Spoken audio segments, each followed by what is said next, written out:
Hello বন্ধুরা, তোমরা সবাই কেমন আছো? আশা করি সবাই ভালো আছো। আমি আজকে রাত্রে ডিনার নিয়ে এসেছি। আমি ডিনারে আজকে কোপ্তা কারি বানাবো ছোলার ডালে, সেটা তোমাদের সঙ্গে শেয়ার করব।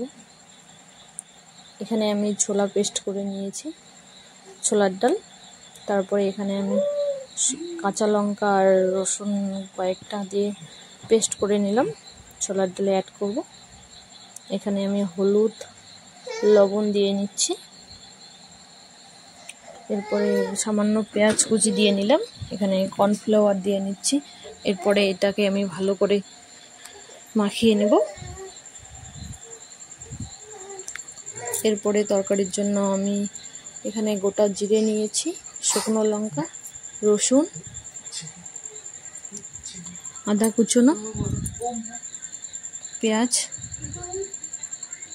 এগুলো পেস্ট করে নিলাম। এরপরে আমি কড়াইতে সাদা তেল দিয়ে নিচ্ছি ছোলার ডালগুলো ভাজার জন্য।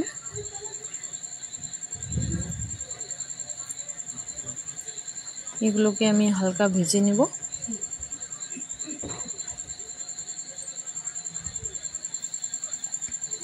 এগুলোকে আমি উল্টে পাল্টে নিচ্ছি।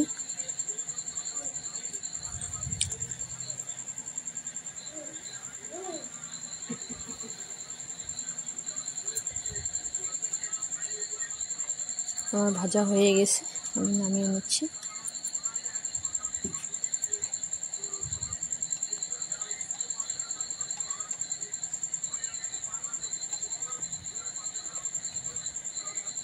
আমি বাকিগুলো ভেজে নিয়েছি সবগুলো। এরপরে আমি তরকারির জন্য সর্ষের তেল দিয়ে নিচ্ছি, তেজপাতা, গোটা জিরে, পেঁয়াজ, এগুলো আমি ফোড়নে দেব।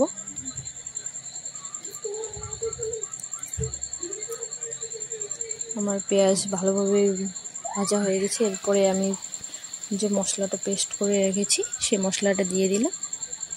এরপরে একটু ভালো করে নাড়াচাড়া করব। এখানে আমি লবণ অ্যাড করে দিচ্ছি, হলুদ অ্যাড করে দেব।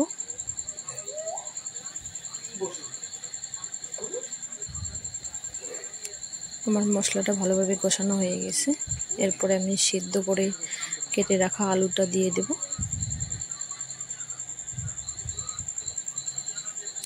আলুটাকে আমি ভালো করে একটু ভেজে নেব।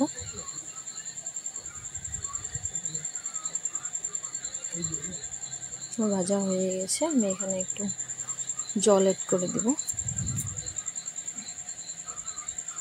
এটাকে ভালো করে কষিয়ে নেওয়া হয়ে গেলে, আর এখানে ভালো করে কষানোর জন্য আমি একটু ঢেকে দিলাম। কষানো হয়ে গেছে। এরপরে আমি ঝোলের জল দিয়ে নেব।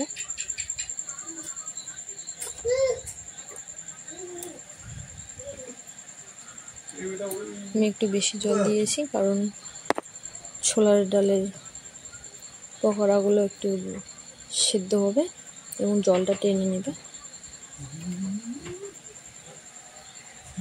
ফুটে এসছে। এরপরে আমি গরম মশলা দিয়ে নিলাম। আমার রান্না রেডি। তোমাদের যদি ভিডিওটা ভালো লাগে প্লিজ লাইক কমেন্ট করে জানাবেন, শেয়ার করে দিবেন।